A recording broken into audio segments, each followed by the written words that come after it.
अस्सलाम वालेकुम वरहमतुल्लाहि वबरकातुहू। मेरा नाम अब्दुल खान है और आप देख रहे हैं हमारा यूट्यूब चैनल टेक मास्टर।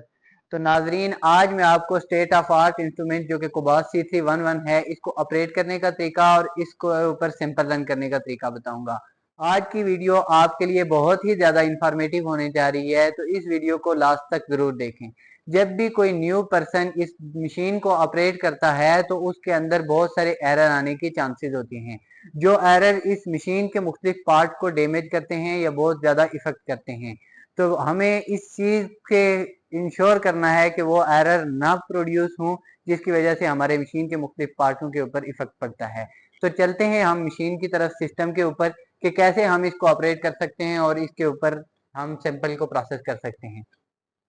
तो ये है हमारा डैशबोर्ड, जिसके ऊपर हमारे पास मुख्तलिफ आइकन है, जिसके बारे में मैंने पिछली वीडियोस के अंदर भी आपको बताया था। तो आज हम इस आइकन वर्क प्लेस को डिस्कस करेंगे। तो वर्क प्लेस के अंदर हमारे पास दो चीजें आती हैं, एक टेस्ट सिलेक्शन आता है और दूसरा डाटा रिव्यू आता है। तो हम टेस्ट सिलेक्शन को देखेंगे सबसे पहले कि इसके अंदर हम टेस्ट को कैसे सिलेक्ट कर सकते हैं। इस टेस्ट सिलेक्शन के अंदर हमारे पास सबसे पहले जो आता है वो सिंपल का स्टेटस आता है कि आया ये सिंपल हमने रूटीन के तौर पे रन करना है या स्टैट जल्दी प्रोसेस करना है। ये दो चीजें हमें सिलेक्ट करने को मिलती हैं। और उसके बाद आ जाते हैं टाइप।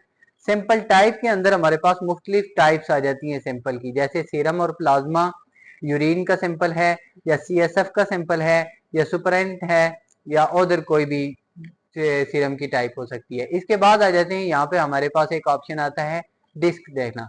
यहाँ पे जो डिस्क ऑप्शन आता है, इसके अंदर हम डिस्क की पोजीशन को असाइन करते हैं। जिस पोजीशन के ऊपर हमने सिंपल को प्रोसेस करना है उस पोजीशन को हम वहां पर सिलेक्ट करके लिखते हैं। जैसे कि फर्ज करें यहाँ पे हम कोई भी पोजीशन अभी असाइन कर देते हैं, 101 पोजीशन असाइन होगी। तो इसको जब हम इंटर के बटन को दबाएंगे तो हमारे पास नीचे डैशबोर्ड के ऊपर जो बहुत सारी मुख्तलिफ शीट के अंदर टेस्ट वगैरह ऐड हुए हुए हैं, इंस्टॉल हुए हुए हैं, वो नजर आना शुरू हो गए। इसके बाद हमने जो भी सिंपल रन करना है उस सिंपल की हम सिंपल आईडी देंगे। जैसे फर्ज करें कोई भी सिंपल 1122 आईडी दे देते हैं। और इस आईडी के बाद हम यहाँ से पैरामीटर को इंडिविजुअली भी सिलेक्ट कर सकते हैं। और नीचे हमारे पास पैरामीटर के लिए हमारे पास पूरी प्रोफाइल सिलेक्शन आइकन भी मौजूद हैं। जैसे LFT को सिलेक्ट किया तो पूरे LFT के पैरामीटर सिलेक्ट हो गए, और RFT को सिलेक्ट किया जाए तो RFT के पैरामीटर सिलेक्ट हो जाए, और अगर लिपिड प्रोफाइल को सिलेक्ट किया जाए तो उसके लिपिड प्रोफाइल के पैरामीटर सिलेक्ट हो जाते हैं। इसी तरह मुख्तलिफ प्रोफाइल जैसे इलेक्ट्रोलाइट्स के पैरामीटर सिलेक्ट करने हैं तो इलेक्ट्रोलाइट वाला आइकन है। इसी तरह मुख्तलिफ आइकन है। यहाँ पे हम इस आइकन में टेस्ट को सिलेक्ट करने के बाद हम जाते हैं सेव के ऊपर। जब हम ये सेव कर देते हैं तो हमारे पास यही टेस्ट चले जाते हैं डाटा रिव्यू के अंदर। डाटा रिव्यू के अंदर जब हम लास्ट में जाते हैं तो जो हमने अभी सिंपल इसके अंदर सेव किया है वो आ जाता है। जैसे हमारे पास सिंपल के अंदर ये ऑपरेशन के अंदर अभी नहीं आया है तो इसके ऊपर ओ शो हो रहा है। उसके बाद अगर हम इसकी पोजीशन जो असाइन की है हमने, वो इसने 101 यहाँ पे पोजीशन दी है डिस्क के अंदर। उसके बाद सिंपल आईडी, जो भी हमने सिंपल आईडी दी है वो इसके अंदर नजर आ जाती है। सिंपल टाइप हमने कौन सी चूज की है, वो हमारे पास सीरम और प्लाज्मा थी, वो हमें नजर आ गई है। जब ये चीज प्रोसेस होना शुरू हो जाएगी, मशीन के अंदर टेस्ट रन होना शुरू हो जाएगा, तो ये अराइवल डेट और टाइम हमें शो करना शुरू हो जाएगी। और साइड में कॉर्नर में हमें ये देखने को मिल रहा है कि हमने जो टेस्ट सेलेक्ट किया था, जैसे हमने इस टेस्ट का लिपिड प्रोफाइल सेलेक्ट किया था, तो वो लिपिड प्रोफाइल के पूरे पैरामीटर को साइड पे देखने के लिए दे देगी।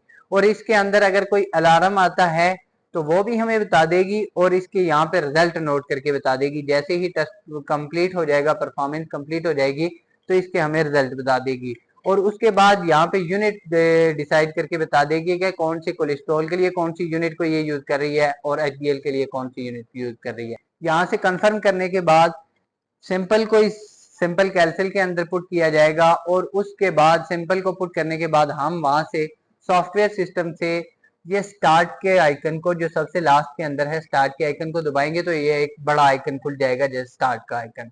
इस स्टार्ट के आइकन को क्लिक करने के बाद हम यहाँ से ओके करेंगे तो हमारी मशीन इस सिंपल को प्रोसेस करने के लिए रेडी हो जाएगी। तो सिंपल प्रोसेस करने से पहले मैं आपको बताता चलूं कि कुछ एरर्स जो मैंने आपको इस वीडियो के शुरू के अंदर बताया था कि जब एक न्यू पर्सन इस मशीन को ऑपरेट करता है तो एरर आने के चांसेस होते हैं, उनके बारे में डिस्कस करते हैं। तो सबसे पहले जो कॉमन एरर आते हैं वो हमारे पास टेस्ट सिलेक्शन को यहाँ से सिस्टम के अंदर टेस्ट सेलेक्ट करने से पहले आ सकते हैं, या प्रोसेसिंग के दौरान सिंपल कैलकुल के अंदर रखने के बाद टेस्ट के अंदर आ सकते हैं। तो यहाँ पर टेस्ट के अंदर एरर क्रिएट हो गया, तो इसकी वजह से हमारा टेस्ट जो हम डिजायर्ड टेस्ट था, जो परफॉर्म करना चाह रहे थे, एग्जैक्टली वो टेस्ट परफॉर्म नहीं हो पाएगा। तो चलते हैं इन एरर के बारे में बात करते हुए। यहाँ से सबसे पहला जो छोटा माइनर सा एरर है वो ये है कि हम रूटीन के अंदर सिंपल लगाना चाह रहे थे, लेकिन हमने पोजीशन को स्टैट कर दिया, और स्टैट के अंदर लगाना चाह रहे थे तो हमने पोजीशन को रूटीन कर दिया। और दूसरी बात हमारे पास यहाँ पे आ जाता है कि पोजीशन ऑफ डिस्क, यहाँ पे हमने डिस्क के ऊपर कोई पोजीशन और असाइन की थी और सिंपल किसी और पोजीशन के ऊपर रख दिया सिंपल कैलकुल के अंदर, तो इसकी वजह से भी टेस्ट परफॉर्म होते हुए बड़ा एरर आएगा। और तीसरा कि हमने लैब आईडी, जो भी उसकी सैंपल की आईडी होगी वो अगर हमने गलत दे दी, वो गलत इंटर कर दी, तो उसकी वजह से आईडी गलत देने की वजह से भी हमारा टेस्ट के ऊपर बहुत बड़ा इफेक्ट पड़ेगा।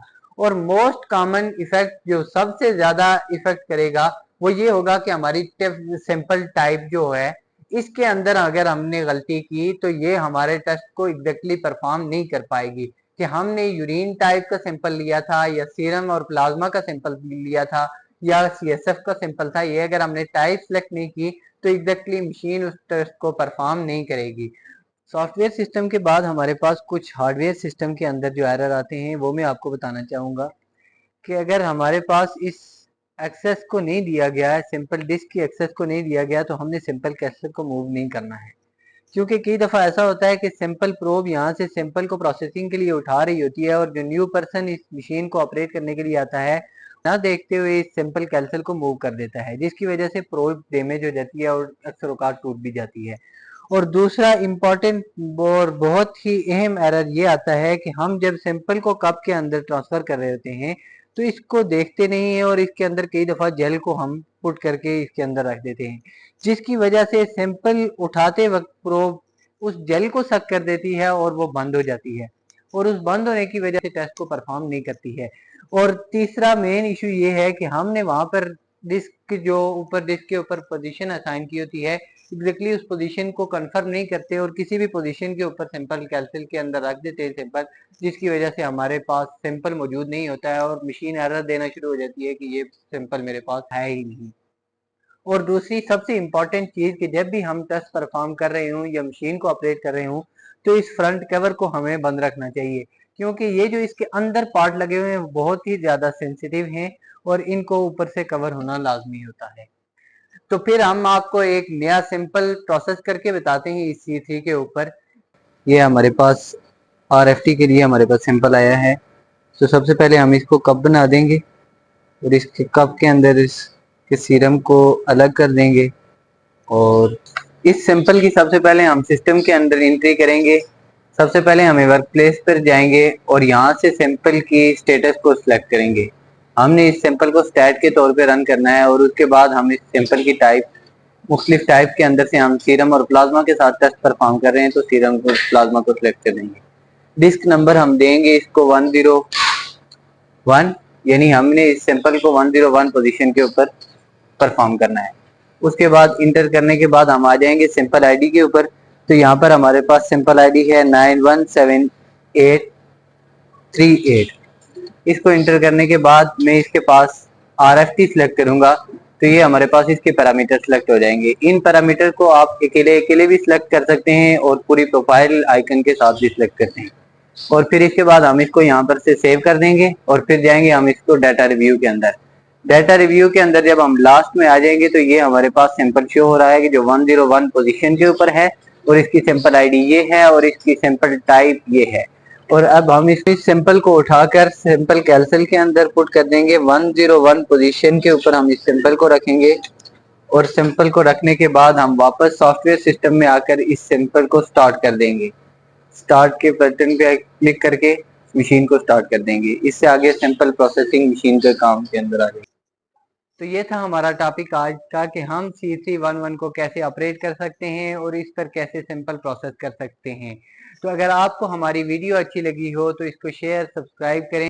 मिलते हैं किसी नेक्स्ट वीडियो के अंदर किसी नेक्स्ट टॉपिक के साथ, तब तक के लिए अल्लाह हाफिज।